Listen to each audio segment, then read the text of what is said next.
Okay, so today I want to show you a 736 in the key of F sharp, which has F sharp, A flat, B flat, B, C sharp, D sharp, F, and F sharp.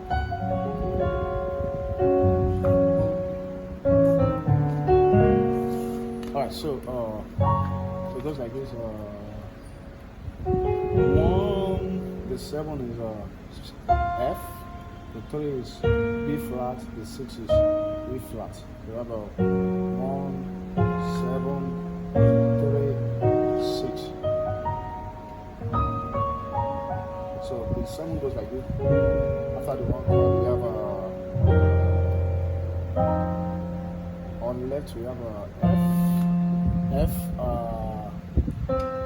C and A flat. F, C, and E flat on the left. That's F7. On the right we have E flat major 7, that's A flat, G, and B flat. So we have for 7. Then on 3 we have on left we have B7. That's a B flat, F, and A flat.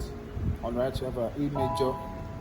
E major, that's E, A flat, and G flat. So 7, 3. Then 6. On 6 we have a C sharp major 7. C sharp at that. That's a C sharp, F, and A flat. On right we have a E flat, we have B flat, we have D flat. So it goes 1, 7, 3. So that's like playing a song like For You Are Great, You Do Miracles So Great. Yeah. So that's that. God bless you. Bye.